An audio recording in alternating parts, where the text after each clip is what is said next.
All statements and opinions expressed by guests of the Adult in the Room podcast are strictly their own and do not necessarily reflect the beliefs or opinions of the host, producers, or advertisers. All interviews are presented in their most complete possible form in the interests of free speech. No statements should be interpreted as financial, legal, or medical advice. Listener and viewer discretion are strongly advised.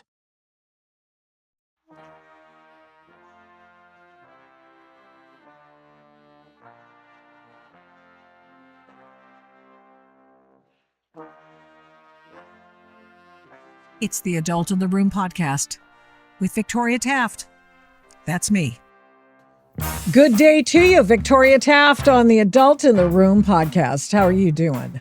Today we've got a couple of really big, important topics to discuss with Americans. We're going to talk about the Trans-Tifa person who shot up that school. We'll do that after we talk with our guest about another huge issue, I believe, in this country, and that is when federal prosecutors and the DOJ get so far out afield over their skis and they start cutting checks that their bodies can't cash, and neither can their cases. And we'll talk to John Wilson, who's written a book about his problems with the feds. It's called Varsity Blues, the scandal within the scandal.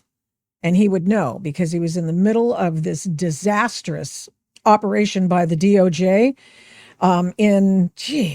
what year was that? Just a few years ago. He's been in hell for 7 years because of it. And the Adult in the Room podcast welcomes our guest today, John Wilson. And thank you so much for coming on. I really appreciate you doing this.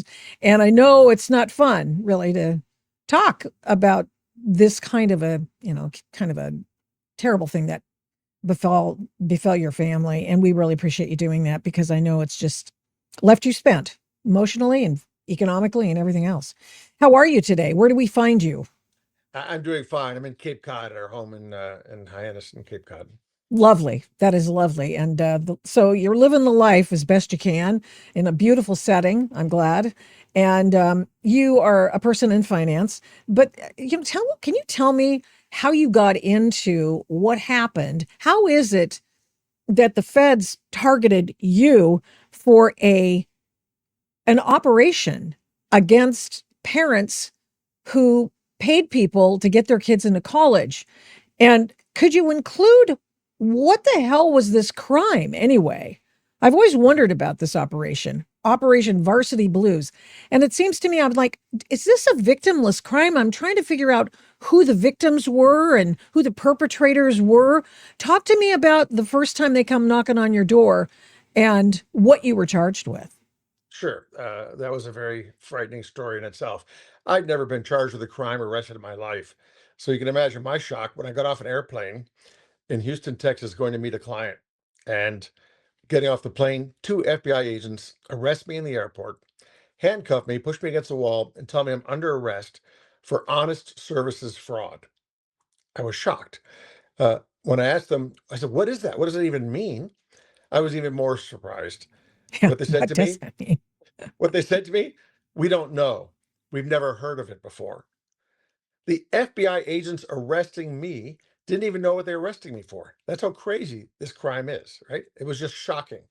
But that didn't stop them from taking me into the car, bringing me to their center for processing. And then they started compounding the pressure on me. They didn't just bring me to a judge, they threw me into a federal prison for 2 days. I was in a federal prison in Texas with 850 inmates.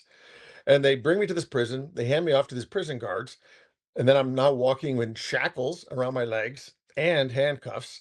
They then strip me down in the prison, and 2 guards hose me down with these power hoses when I get naked in this large shower room.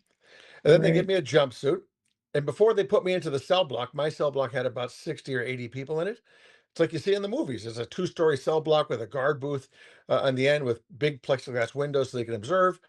And before they put me in the cell block, and I'm talking, saying, "I don't even know why I'm here." They didn't believe me. I Mm. think one of the guards probably felt maybe I was telling the truth. He said, "Hey, watch your back in there. You're an older white man. They're all going to assume you're a pedophile in here, and they hate pedophiles. Oh, And someone's jeez. probably going to try to stab you with a shiv." I was shocked. I said, "What?" I had no idea why I was even there. And now I was worried about someone stabbing me, right? This is just how crazy this thing started. And I spent the next 2 days just in fear every time someone came near me. I asked the guard even, could you put me in my cell block? Can you just lock me in my cell rather? I had a cell with another person. He says, no, you can't go into your cell, not until lockdown. You can go in there, but if you stay in there, they're going to think you're a real, you know, PUSSY, and someone's going to try to really F you up. They're going to really F you up then. I said, well, what do I do? He said, just watch your back. And so that's how this thing started. That was just day one of Operation Varsity Blues, as the government called it, right? And they just used me and abused me and intimidated me at every step in this process. I'll tell you, they charged me like everybody else with honest services fraud. And this case was really all about wealthy people abusing their privilege. And I get that. Well, there were some parents who were working with this man named Rick Singer, the center of this controversy, a confessed Right. con man, who were cheating on tests, who were bribing coaches, who put together fake profiles for their kids.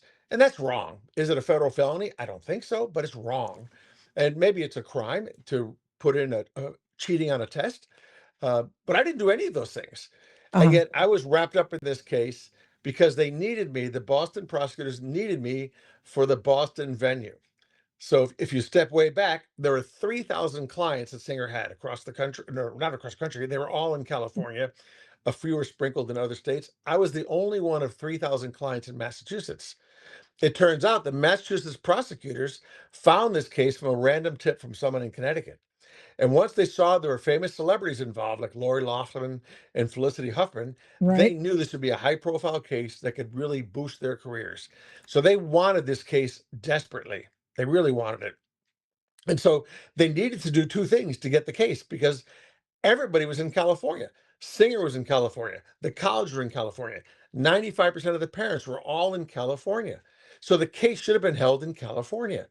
But they wanted it in Boston to bring the media out to Boston to help boost their own careers.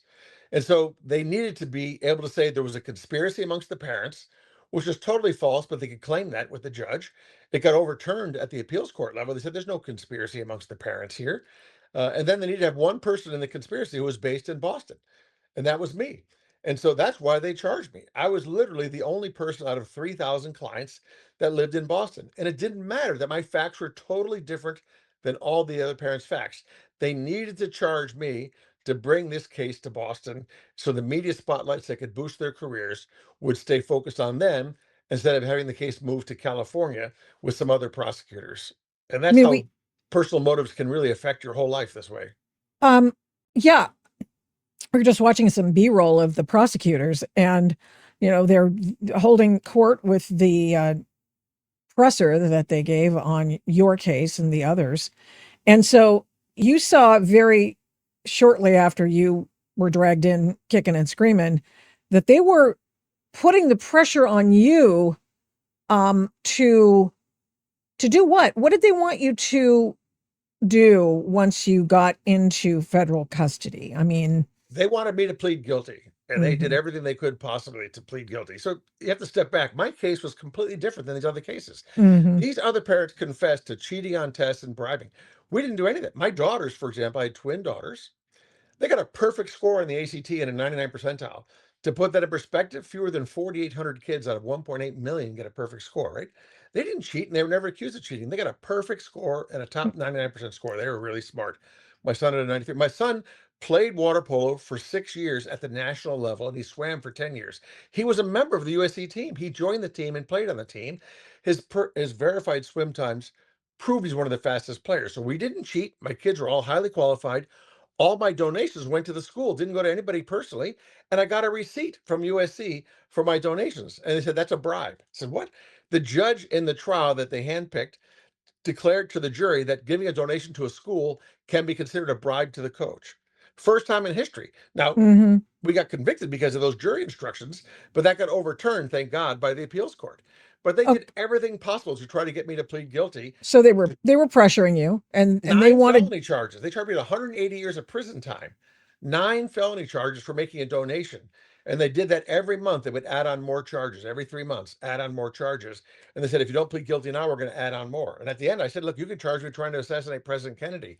I'm not going to confess to a crime I didn't commit. So keep piling them on. I don't care if it's 180 years or 300 years. And that's when they finally stopped after they charged me with 180 years of prison time.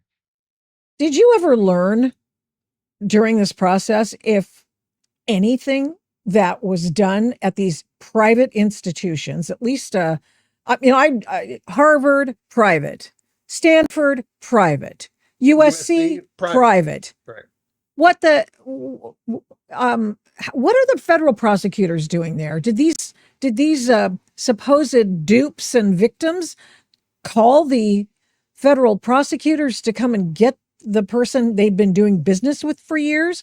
Does this then condemn the usual processes by which rich people get into some of these places by giving money and buildings and stuff? It sounds like it's the same deal. How does this apply any differently? Right. Well, I think there's two differences that were relevant in this case. First, there were some parents who were cheating on the test, right? So their kids were not qualified. I made sure my kids were very Wait, qualified for wait, wait, this. wait, wait, wait, wait. I understand. You guys are clean, thank God, and you beat this rap, but you're not done with them yet. I hope you sue the Right. I'm pants still off them. fighting them. Yeah. But but cheating on a test, that's not illegal. I think it It is. When you go through the wire, when you send the test results in through the internet, that's mail fraud oh and wire fraud. That's what they get people on. And they also then said the coaches wow. who were part of this were part of Wow. what they called honest services fraud, that you were duping the university. And that's one of the big things that the appeals court said in my case. It was crazy. They said this is the first time in history and the only time in history where the alleged victim of a bribery scheme is the one who got the money and gave me a receipt for the money. So USC got the money. They gave me a receipt for the money, and Uh-huh. they've been allowed to keep my money. I said, how could that be a bribe if the school still is allowed to keep my money? It makes no sense. So the prosecutors had contorted the law, this honest services fraud law, and then the related mail fraud, wire fraud. They kept piling on all these charges over and over in a way that made no sense. It's not commonsensical, right? It really was just something they did to try to force me to plead guilty and to build the case. These prosecutors went on to $1 million payrolls in large partner roles in big firms, right? So they go from $150,000 federal job to them becoming a partner in a major law firm with the notoriety that comes from this kind of case where they can make $1 million. So you can see the attraction. They want this kind of case and Of they need course. a conviction.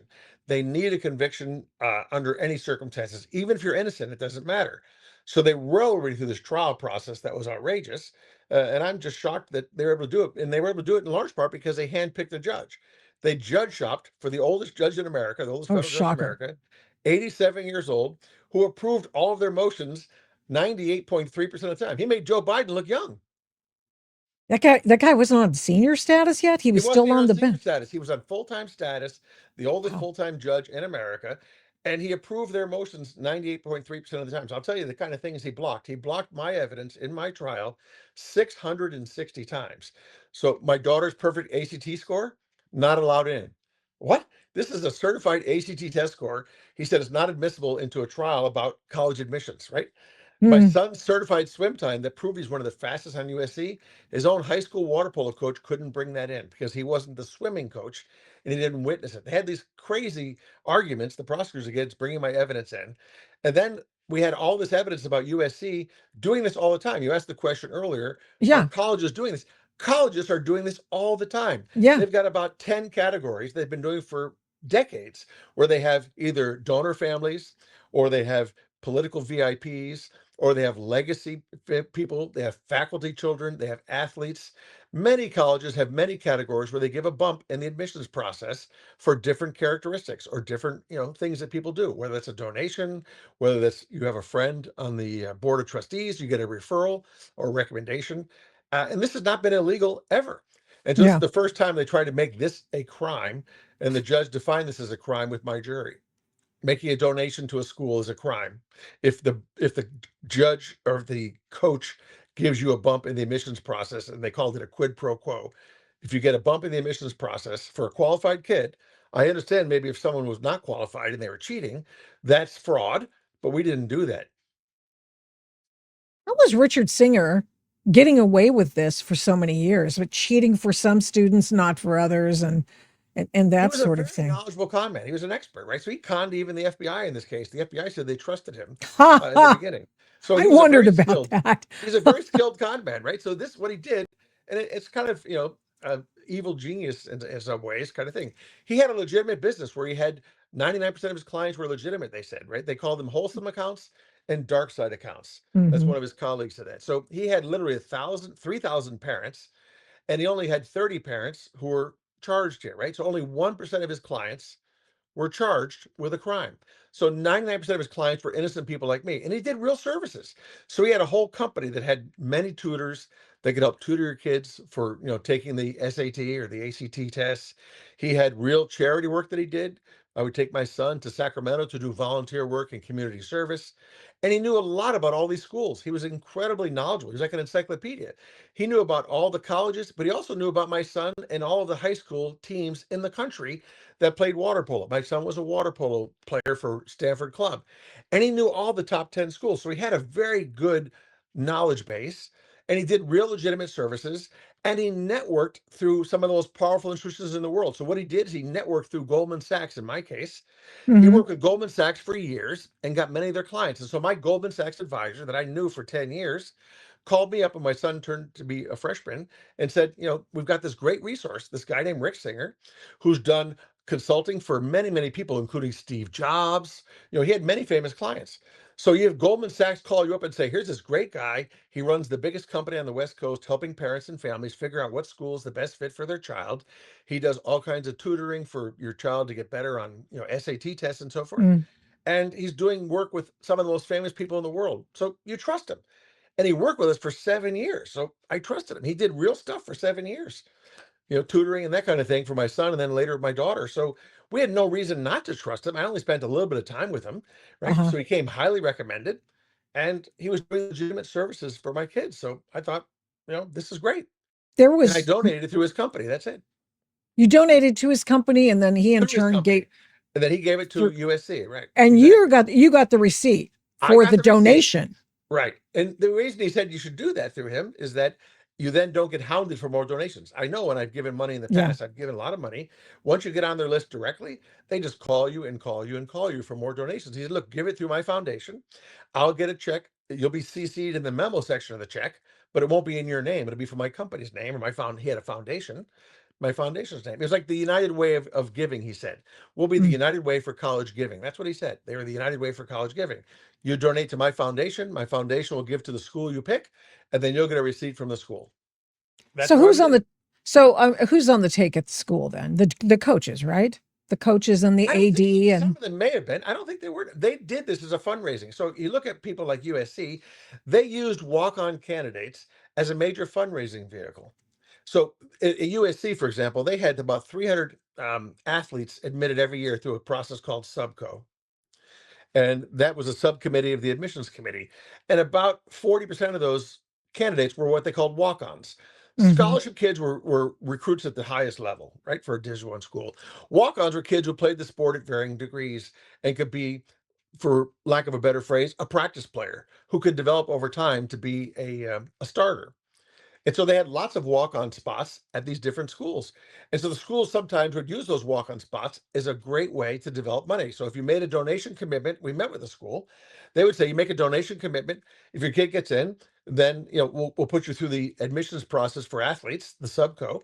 And if your kid gets in, you give us $200,000, whatever it is. So I met with USC. We didn't just do this blindly. I didn't just trust Singer. I trusted Singer, but I didn't just trust him blindly to donate through him. I actually went with my wife and my son to USC. We went to the Mhm. university. We met with a coach and we met with a development person. And we said, is donating through Singer acceptable? They said, absolutely. We've done it many times. I said, okay, great. So I verified this with the coach and the USC development person. So we didn't think there was anything wrong. And when my Right. son got in, he joined the team. He played one of the fastest kids on the team. And we gave our donation. And they said that was a bribe. USC, that was a bribe. I said, how can you give me a receipt for a bribe? I didn't even know you could give me a receipt for a bribe. What's a bribe receipt? So, yeah. So these are the people who said that, oh yeah, no, we do it all the time with Richard Singer. And Right. and But so then at my trial, they had a different tune. So what happened is at my trial, they changed their tune. So years later in the trial, they said, we never do that. That's a bribe. That's illegal. So that's what they claimed. They actually got on the government bandwagon and they totally changed their tune and said, that's illegal. That's a bribe. You can't do that. You can't give somebody a boost in admissions in exchange for a donation. That's a quid pro quo and it's illegal. I said, what? That's what you told me. And they're still doing it to this day, by the way. But they said at my trial that that was illegal.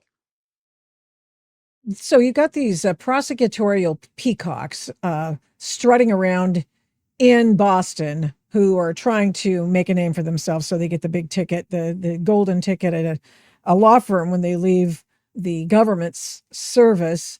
And they got to get some big heads to put on their walls. And you're one of them because you are, a very wealthy man and person who runs in the highest circles of the elite. And all of a sudden you're rolled up, but what they don't understand is that you've got the means to fight them, and you fight back. You do not plead guilty. You plead not guilty. Right. I fought And them every step of the way. I was one of only two parents out of 50 people that fought them every way. So they knew that most people had the resources. That wasn't what set me apart. I think what set me apart is I had the grit and the tenacity from my, difficult upbringing to fight them. I didn't grow up mm, wealthy at all. I grew up in poverty. I grew up on welfare with a single mom in the public housing projects of Hartford, Connecticut. I picked tobacco from the ages of 12 to 16, 50 hours a week to help my wow, family make ends meet, right? So this was not a spoiled, brat, prima donna person. So right, I grew up in the school of hard knocks, like a lot of people, right? I had a difficult childhood, like a lot of people, and so I was willing to fight. I'm willing to fight for what's right, and I don't mind taking my knocks, and I don't mind. I'll pick sure, tobacco 50 hours a week, and I'll do whatever it takes to clear my kids' names. So I was not going to plead guilty. They offered me the opportunity to plead guilty every step along this way, sure, right, for 3 years, and everyone else did plead guilty because one, they probably had worse facts. Some of them probably were really guilty, but it depletes you financially, but it depletes you emotionally. It oh, takes a absolutely, lot of willpower to fight these guys. And my wife and I talked about it a lot. Should we just plead guilty? Because it's cost you millions of dollars to fight these guys. It took my entire life savings. As wealthy as I am, it's depleted my entire life savings, right? I well, was successful. they're playing with house money. You're playing with your own. Yeah, exactly. They have unlimited resources, and they can just pile on, all kinds of excess costs. Just for example, the data they gave us in the beginning of this case was 5 million documents. Think about that, because I had everybody in it for years and years. Just to scan those documents in a readable form, they didn't give it to us in a readable form, Oh, cost me $350,000 just to put the documents into the computer. That's how big these files. These are 5 million documents, many of them many pages long, right? So that's what they can do. They can inundate you with that kind of thing. And as I said, they piled sure, on charge after charge, 9 different felony charges in the end, to pressure you. And my wife and I said, do we want to plead guilty? We can save the millions, just go to prison for something you didn't do and move on with our lives, right? And we thought about it long and hard. But the biggest reason we didn't want to plead guilty and we agreed not to plead guilty and fight was because we wanted to clear our kids' names. The one thing we did, if we had to plead guilty, we'd have to confess to this crime that we didn't do, hmm, but that would reinforce the false narrative they were spinning, that these parents were making these bribes because their kids weren't qualified, right? That was the whole narrative here. These parents, rich parents, had kids who weren't qualified, and they were bribing coaches and cheating on tests because their kids weren't qualified. I hmm, had highly qualified kids. I was making a tiebreaker boost. And the reason we did that was because the odds of getting into Harvard, even for a highly qualified kid, or Stanford or USC, are only 5% to 15%. And Singer and the school said, hey, if you make a donation, you'll increase those odds maybe 600%. You might go to 60% or 80%. I said, oh, great. I'll do that. I'll make a donation. I've always given money, and education changed my life, and I've always given to educational hmm, institutions. So why not do that? So we didn't plead guilty. One, because it would reinforce the false narrative that our kids weren't qualified. Two, because I couldn't live with myself publicly confessing to a crime I didn't commit. yeah, And three, what the government did was wrong, and we wanted to fight. I'm a big fighter. I'll fight for yeah. what's right. Has anybody been fired or been booted out of the legal profession as a result of your No. complaints? They gave themselves all hero awards, literally hero awards. About Oh, 16 people in the Boston office that got this hero award for this case, even though wow. they smeared innocent children like my children. This to this day, they still say my son is an alleged athlete. They know my son had a world record. They blocked it from the trial testimony. They know my son was one of the most highly qualified walk-ons in USC's history in water polo. They know his swim time proved he was one of the best, fastest on the team. They blocked all this evidence. We know they had it because they blocked it one by one with the judge. Yeah. And yet they say my son is an alleged athlete. Why did they say it wasn't germane? I'm just kind of curious about what the judge's mind thought process was to get rid of exculpatory evidence like that. He just Aren't you? whatever the prosecutor motioned, he just approved it. He just instinctively approved them 98.3%. So the prosecutor would say, object, hearsay, object, whatever, and the judge would say Mhm. sustained. So he just literally sustained their motions more than 600 times to block our evidence. So once the prosecutors, we did hear from one of the prosecutors who left, who was talking to somebody who was a friend of a friend at a law firm. He didn't know it was a contact of mine. And they were Mhm. talking about this case. He was bragging about this case. And he did say to that colleague, he said they were shocked at how supportive the judge was. They knew they handpicked a very supportive judge. They said they were even shocked at how supportive he was. And once he started approving everything, yeah, once he started approving everything, every motion they made, they went off the deep end. He said they just literally blocked everything because they knew Yep. the judge would let him do it. So Yep. they literally blocked everything in my case. It was You just could you, you absurd. could have you could have appealed everything, but you I would have did been there appeal, for the rest of your life. but we did have to go to appeal. So what happened is we had to go and get convicted because you can't fight this judge. He's the supreme authority in the courtroom. And the judge even said when we were objecting to all this stuff, he says, go ahead and take it up on appeal. I said, take it up on appeal. That's what he said is, what? So you don't let us put this evidence in? Take it up on appeal is what he would say to us. I said, okay. And so we had to go to the appeals court to get it overturned. And that Isn't has cost us that millions of is dollars. very unusual for a judge to routinely say, well, you can just bring it up on appeal. I mean, we're all looking in the cheap seats like we're watching a ball game when we go, well, that's an appealable offense. I mean, he can bring it up on appeal. But thing is that he should be able to give you a fair hearing. Absolutely. You know what Uh, he said at the end, which is my judge, my lawyers, we had some of the best lawyers that money can buy. And at the end of towards the end of the trial, the judge was getting frustrated. He said to my lawyers who were trying to submit evidence, we had to do things what were called offers of proof because the judge wouldn't let it in. We had to make an offer of proof for the appeals court to preserve the record. yep. So we were going through this process. And at the end, towards the end, the judge said, how much more do you have? We said, we got 60 more, whatever pieces of evidence. He said, I'm just going to dismiss it all en masse. So you don't even know what it is. I'm just going to dismiss it all en masse, he said. It's in the court transcripts. He just dismissed the rest of our evidence en masse without even knowing what it was. What? How That could you sounds like do one that? of those judges that Trump had in New York. I mean, that was crazy. Well, That's they the only other handpicked this time I've ever judge. heard something this wild.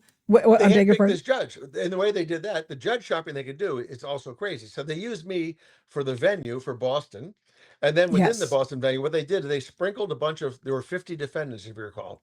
They sprinkled a bunch of low-level cases, a test taker over here, a coach in Texas over there, some of the administrators who worked in Rick Singer's organization, right? They sprinkled these cases. They Mm. got like 5 out of the 7 federal judges in Boston.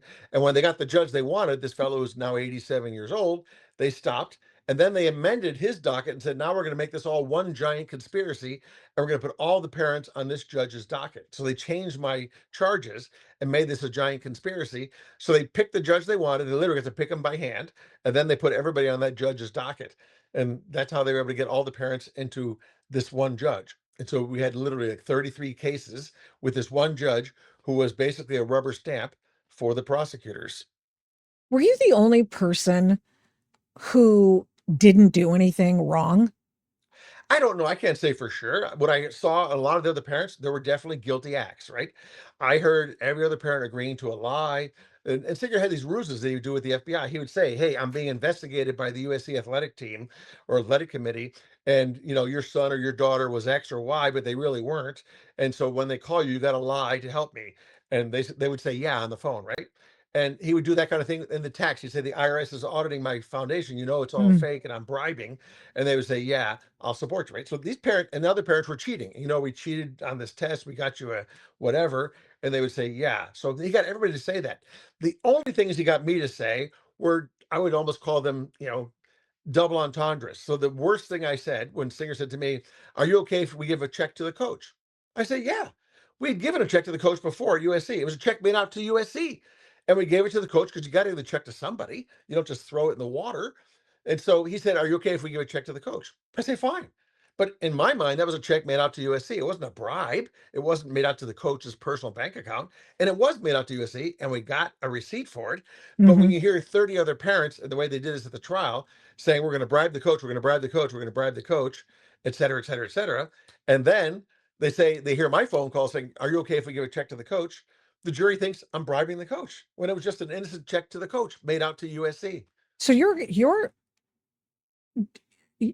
cases were they were done at the same time? Yes, all 30 of us were together. And then in my case, Oh, I did because they said it not was one remember giant that. conspiracy, they said it was one giant conspiracy. So what they did is they then put in all these other 30 parents' bad acts. And that was not allowed either. And that's They used against polluted you. the jury. they just polluted the jury with 30 other people Mm. saying these bad things. We're going to Oh, bribe, we're wow. going to cheat, we're going to do this. And Okay. then they say, well, Mr. Wilson's just like them. Well, no, I wasn't just like them. But after you're a jury, you hear all these other people's bad acts. You say, well, he must be like them too. The government's not going to charge an innocent man, especially one that I had more charges against me than anyone else. Everybody else had 1 or 2 charges. I had 9 felony charges. So people had to think, where there's smoke, there's fire. I know I would. If I were a juror, I don't blame them because they got to see none of my exculpatory evidence. Then they were overwhelmed with 30 other parents' bad acts. It Yep. had nothing to do with me. I didn't know these parents from a hole in the wall. The closest I ever got to Felicity Huffman was watching her on TV.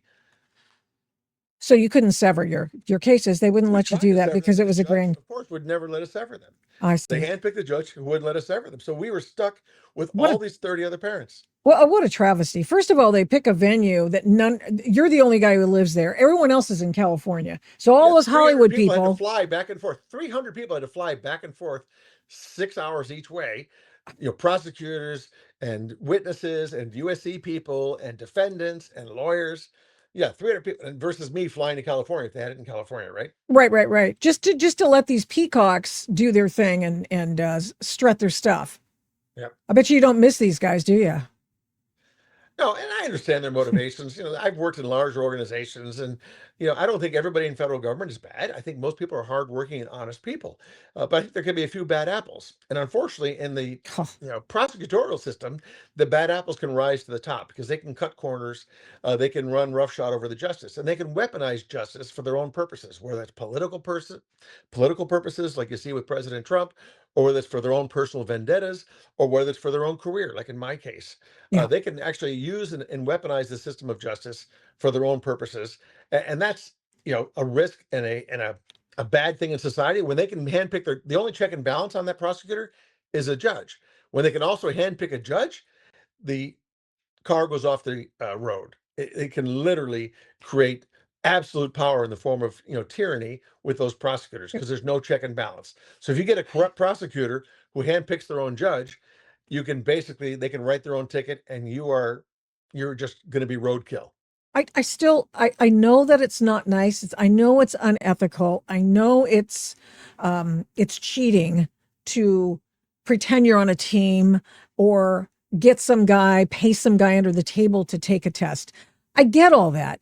How does that make it a felonious event, a conspiracy? You don't know any of these people, so you're obviously not in a conspiracy with them. It's all the Richard Singer thing. And it continues to just be a mind blower. But you said something really interesting as I was watching the Netflix special, the documentary on you and the other parents. And what I noted was that you said that he bamboozled the FBI and the DOJ as well. Right. Explain that. When he was first arrested, he was never arrested. Singer was actually never arrested. When he was first confronted, he then pled guilty, and he agreed to cooperate. And he tricked them in multiple ways. He actually ended up getting burner phones without their knowledge, and he warned some of his clients. He didn't warn me, but he warned some of his other clients. But he was cooperating, and they testified on the stand because some of his phone calls were made to me when he was cooperating, that they trusted him.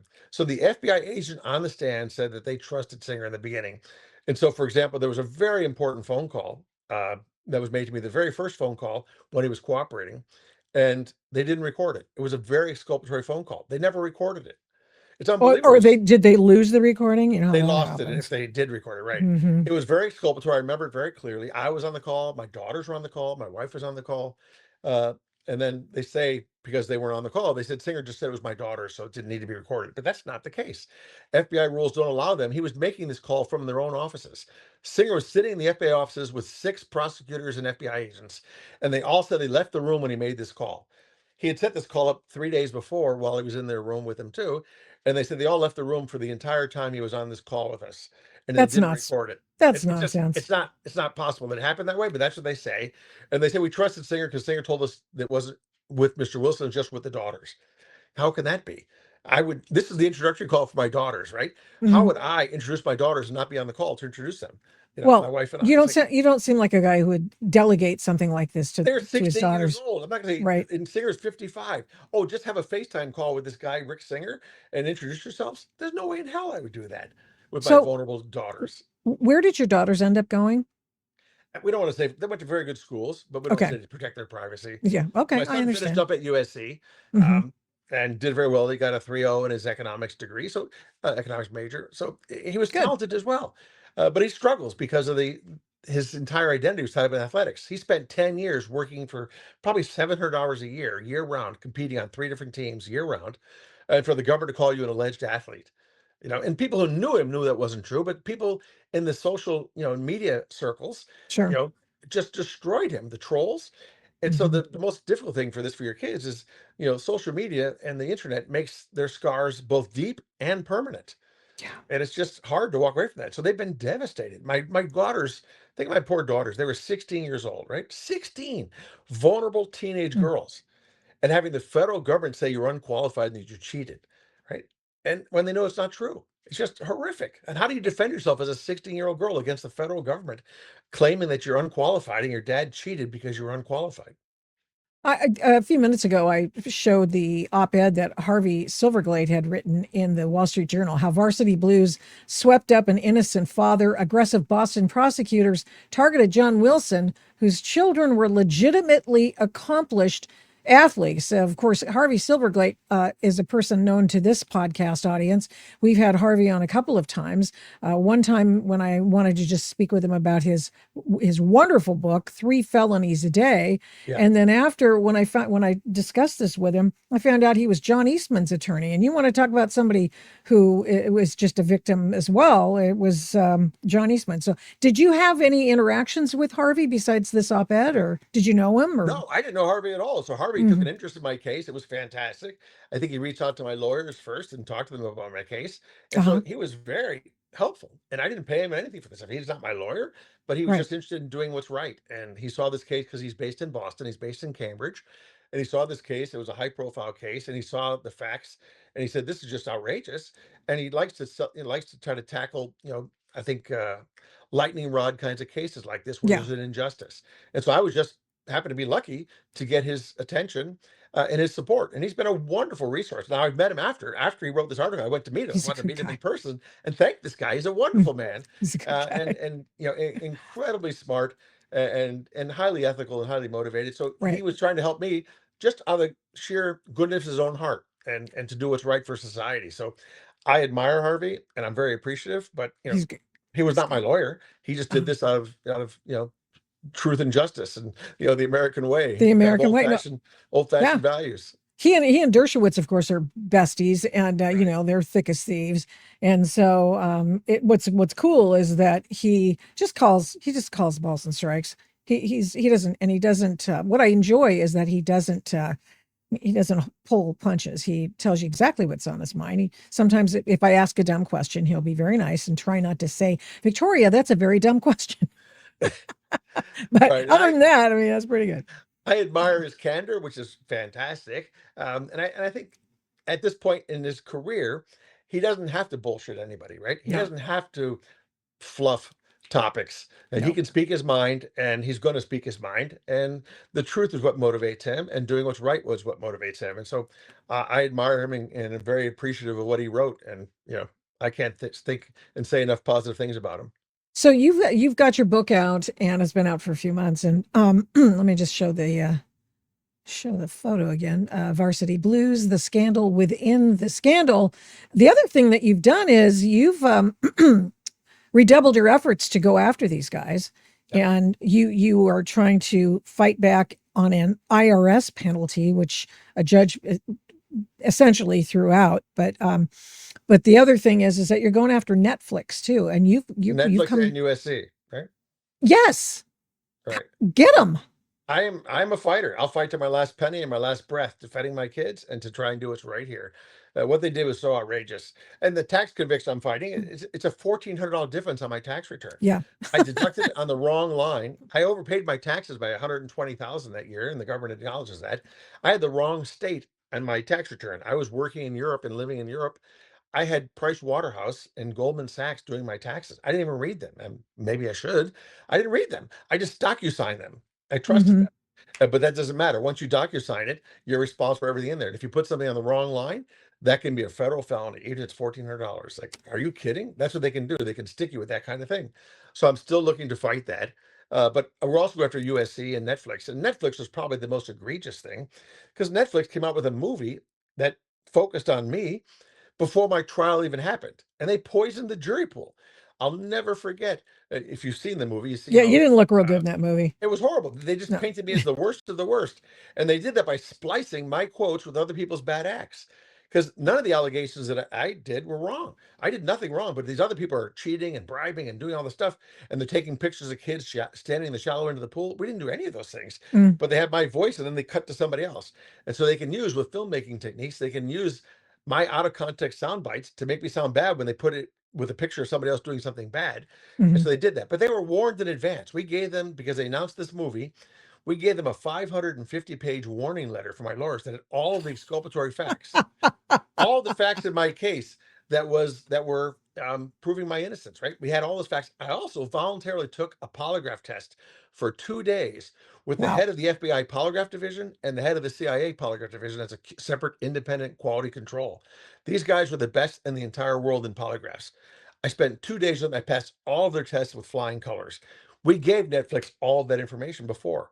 And we asked every question. Did you cheat on the test? No. Did you bribe any coaches? No. Did you put anything false in your applications? No, no, no, no. Yes, whatever those questions were.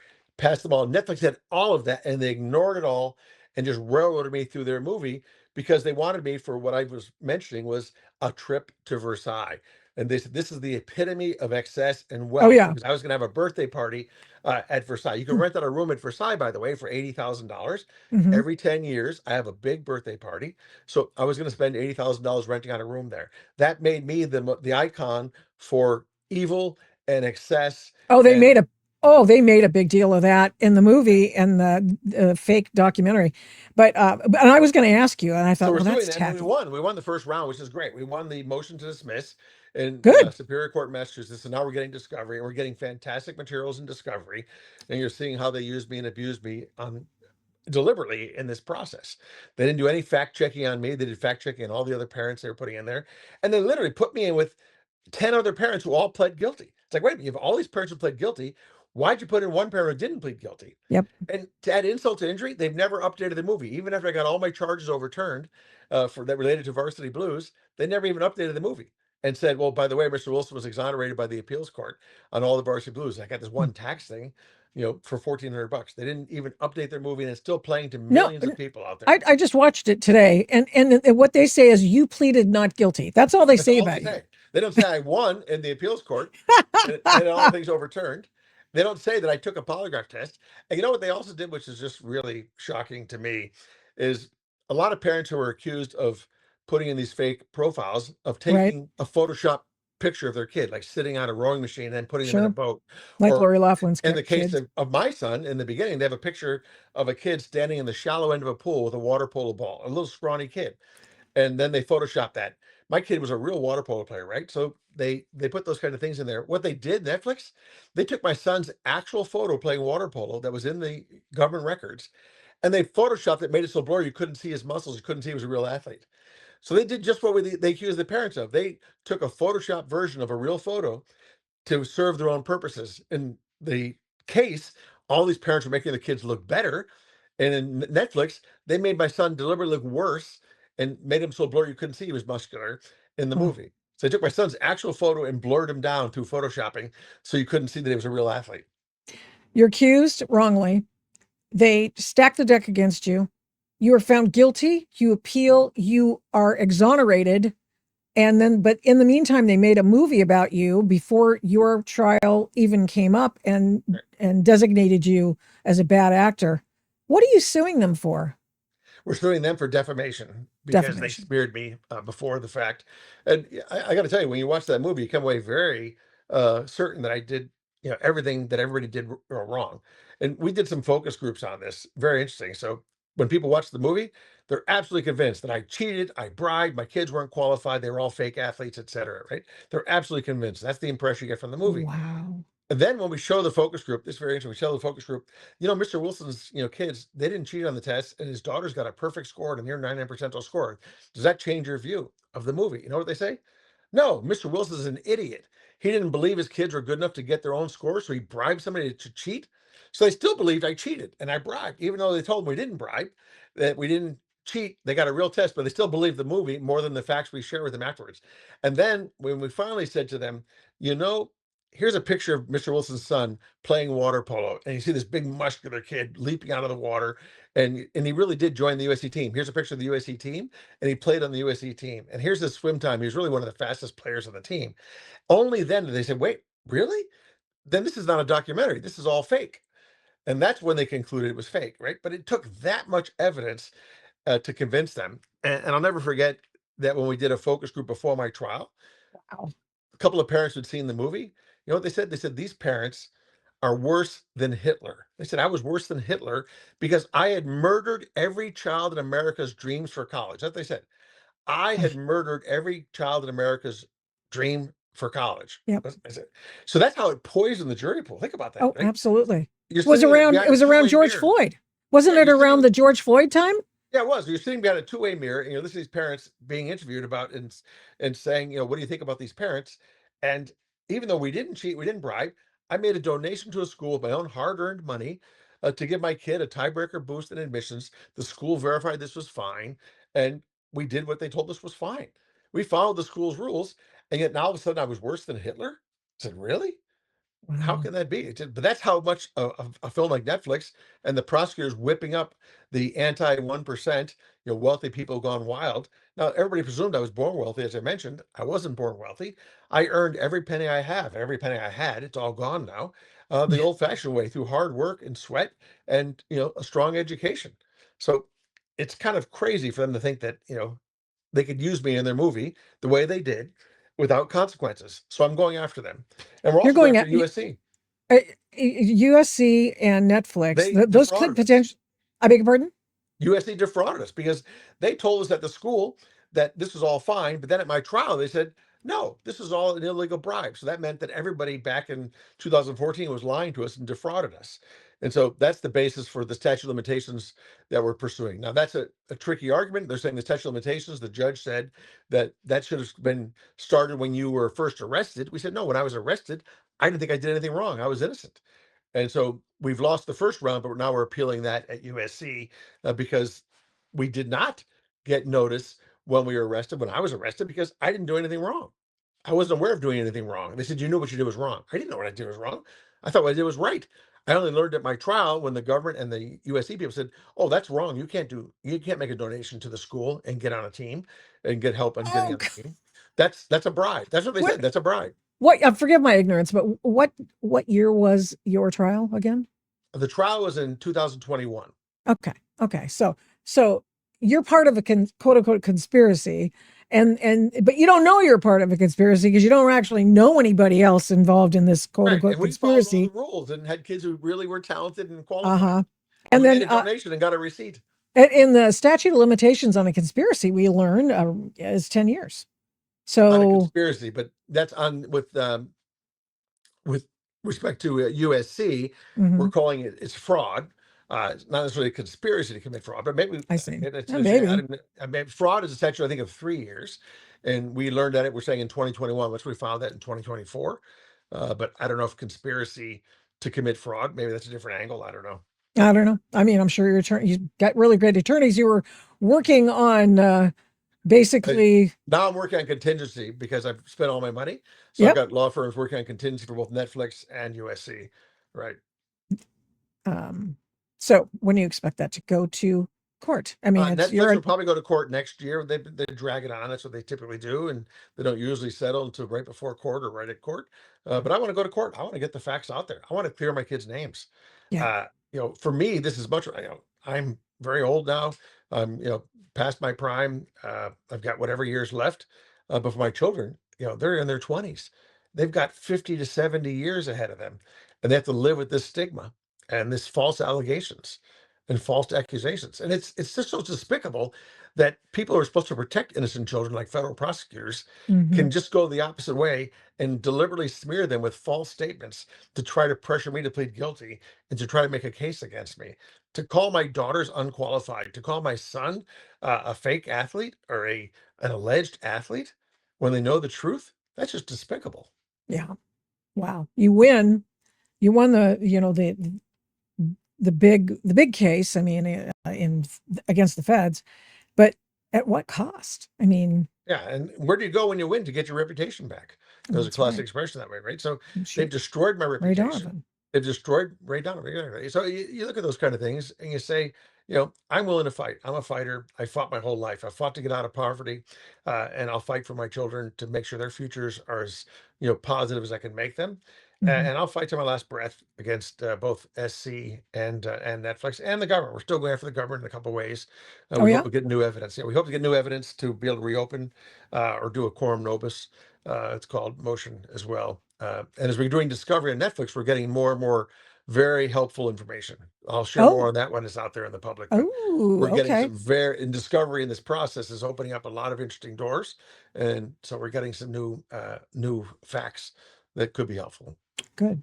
I hope you wipe the floor with these people. And I For would my love to. children's sake, I hope you're right, and I hope we get more coverage for it. That's the biggest thing. And this book is one step in that direction. By the Yeah. way, your audience should know that none of the proceeds of the book are going to me. It's all going to charity, Oh, three different nice. charities, including one which is legal defense fund for people who don't have resources. Because as painful and as brutal as this experience has been for me, it's been a 7-year nightmare for me and my family. We're lucky. I had the resources and the grit to fight because I still feel blessed. Many people don't, and that's why most people plead guilty, even if they're innocent. And so I Right. want Oh to do what yeah. I can to help make sure this doesn't happen to anybody else, and to provide some resources for people who don't have the financial means to fight. To fight. Yeah, the threats by prosecutors against people who've been rolled up by these guys and who are terrified out of their gourds was one of the things that Harvey Silverglate put in as one of the most odious things that prosecutors do to people, just to start stacking charges, stacking and stack. They're not supposed to stack charges, but they do it anyway. And then they say, well, you know what? Sucks to be you if you continue to forestall going for a guilty verdict or a guilty admission, then we're just going to keep piling on the pain. Yeah, And you keep fighting. Thank you so I much. kept fighting. Yep. Well, thank you for taking the time, Victoria. Yeah, thank you, John Wilson. Wow, we. I'm going to watch your case. I'm going to keep watching this. This is amazing. All Just right. an Yeah, the amazing next thing. year will be interesting. We'll see what happens with Netflix in particular. I hope your attorneys are excited. I hope they're very excited to go after these guys because they know there's a Yeah. payday somewhere. Well, Right we want the on. truth. We want the truth to get out there too. Yeah. Oh, me too. That's awesome. Thanks so much. I appreciate it. Oh wow. Thank you. I appreciate it. Wow. You say to yourself, okay, here's a guy who has had the means to fight back. But you know what shouldn't have happened in the first place? Being rolled up on these phony charges just so they could get the venue to have everyone and their brother, the people who were cheating, come to Boston, pollute his case, and then roll him up and try to convict him. And they did. They succeeded. But guess what? He won on appeal. And the judge in that case was aghast at what had been done in that courtroom. And I hope that there's some way to go after those people. Their licenses to practice law. Do all the lawfare thing that they do. The left does on the people on the right. I don't know what Mr. Wilson's political persuasion is. It's not even material. Actually, it doesn't matter. But what I do want is I want to make sure people who have these unethical ways about them get theirs. That's what I want. Okay, so a couple other things I wanted to mention because we have talked about this kind of thing before on the Adult in the Room podcast. And, yesterday, that would be the day before we are doing our live stream. So that would be Wednesday. There was a terrible shooting at a Christian elementary school, K through 8 elementary school. And it was a Catholic elementary school, and they were in church, and they were, having a mass and praying to their God when this crackpot nutball came and not broke in to the church because the doors were locked locked, it turns out.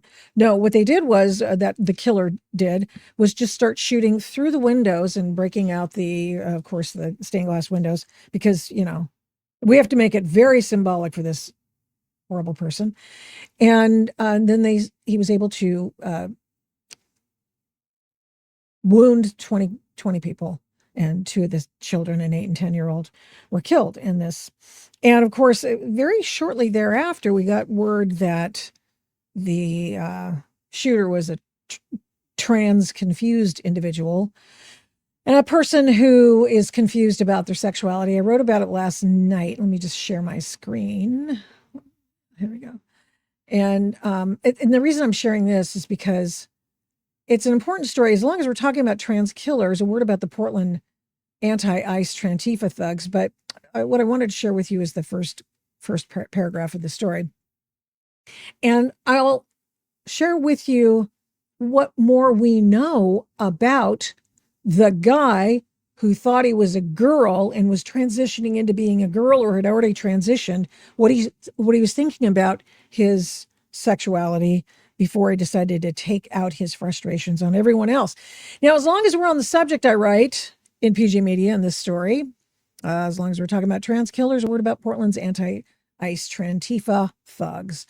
As long as we're on the subject of yet another identity confused, mentally ill, demonic, trans young person who has opted for a public display of child sacrifice. I say that intentionally. That's exactly what that was. To salve their own childhood feelings of unworthiness, let's have some real talk, as the kids say. Violent and irrational behavior by deranged souls has been on full display in Portland since journalist Andy No, friend of ours, the program, began tracking the Summer of Love rioters and found their ranks to be full of what he coined the term Trantifa. I wish he'd coined Trans-Tifa, but whatever. Nevertheless, it's been on display anew every single night in the violent attacks on the Immigration and Customs Enforcement Office in Portland. Of course, it turns out that being fundamentally riven with confusion over God-given sexual identity isn't something that can change with surgeries, drug cocktails, mega doses of hormones, or a lace teddy and a thong. If only the killer's parents had stood firm. Instead of signing papers to turn their sons into a eunuch at 17, he and those babies might still be alive. Here are just some of the Summer of Love people, okay? Now, here's why it's important. Because this is what the killer wrote in his so-called, I'll just call them scribblings. I'm just getting sick and tired of according these people the idea of having a manifesto in their mentally ill scribbles. Check this out. On page 9 of his manifesto, he states that he regrets brainwashing himself with transgenderism, and he called it a charade. So this is a kid, 23. He's not a kid, he's a man. Or I'm sorry, we're supposed to say he's a woman, but he's not really a woman because he doesn't look like a woman. He still looks like a man. I'm sick of my hair, he said. I want to chop it off. If I only keep it because it is pretty much my last charade of being trans. I am tired of being trans, he wrote in his scribblings. I wish I'd never brainwashed myself. I can't cut my hair off now, as it would be an embarrassing defeat. And it might be a concerning change of character that could get me reported, he wrote. Interesting. Here's another thing. Make it happen. I'm sick of my hair. I want to chop it off. I only keep it because it's pretty much my last shared thing about being trans. Tired of being trans. I wish I'd never brainwashed myself. So there's plenty of affirmation of the wrong kind that these people don't want. We're supposed to affirm people. when they were given their identity when they were born and in the womb at the moment of conception. They know,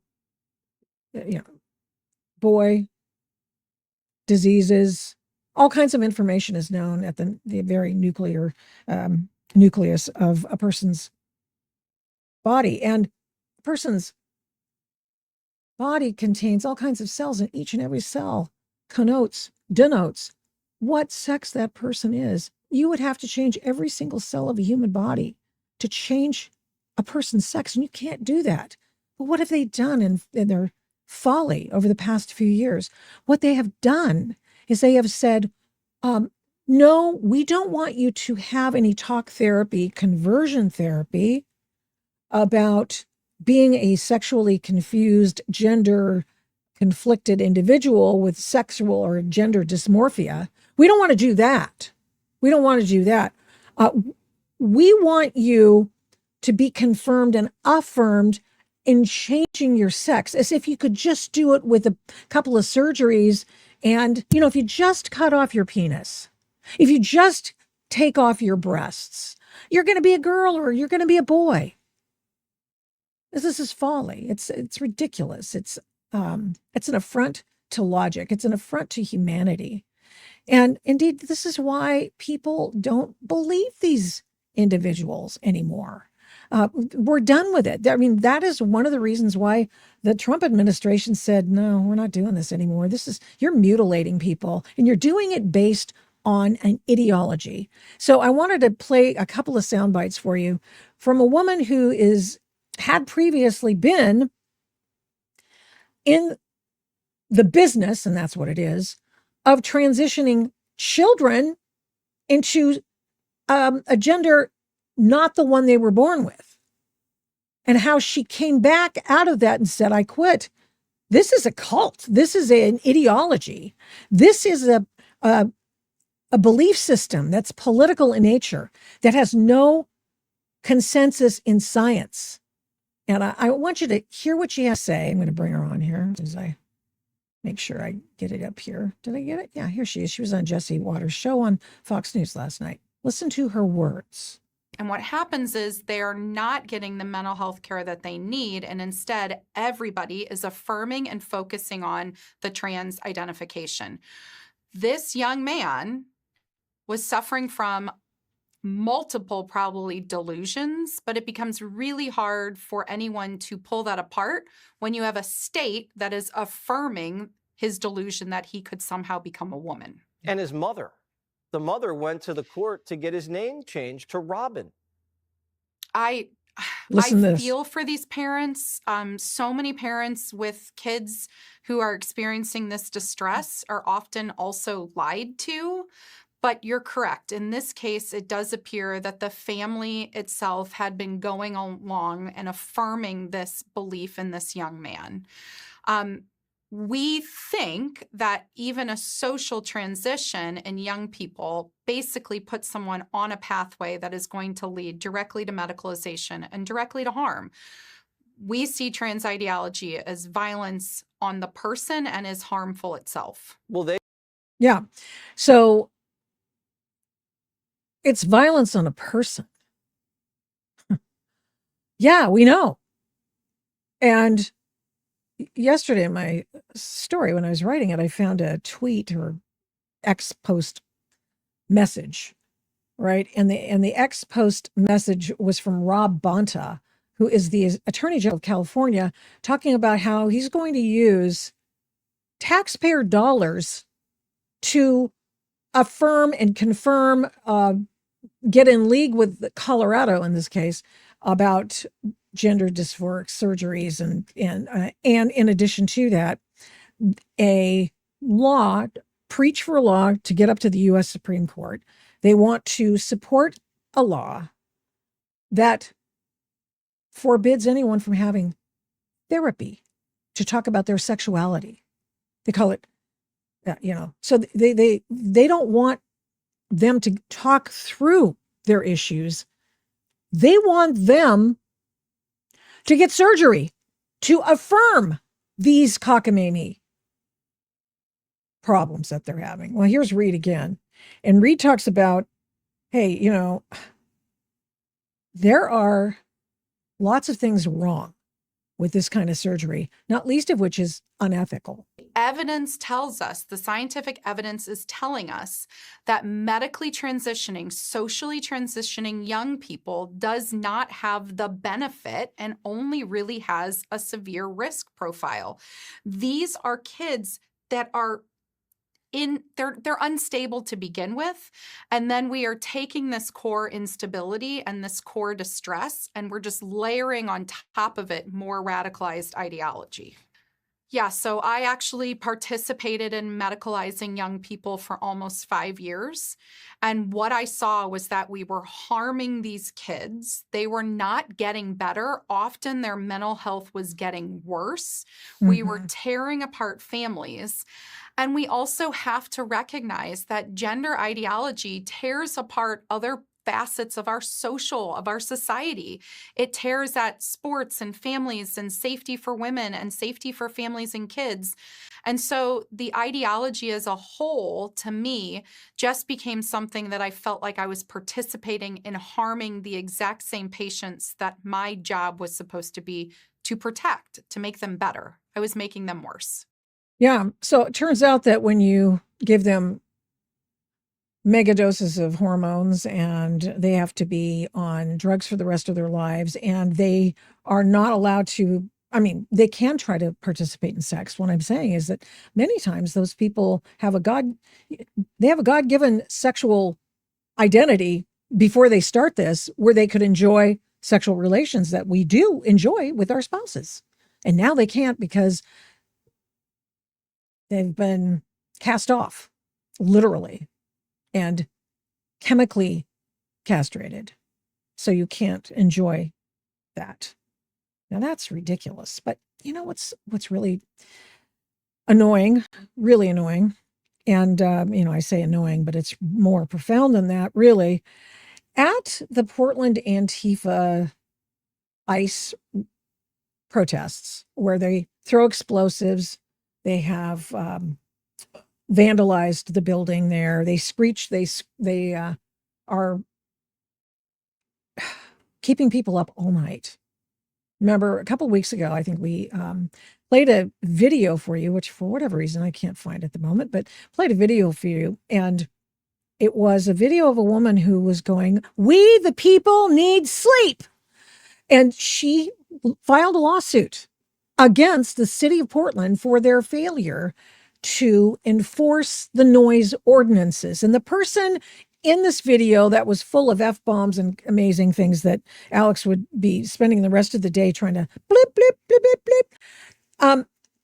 She was trying to negotiate them to be quiet. And she was negotiating with some dude who had a frilly, lacy shirt on, another trans Tifa. So anyway, Katie Davis-Gort, who's been down there watching these guys and taking video, and she's been following up on, she's a reporter, and she's been following up on the court cases of these people at the ICE facility who've been arrested.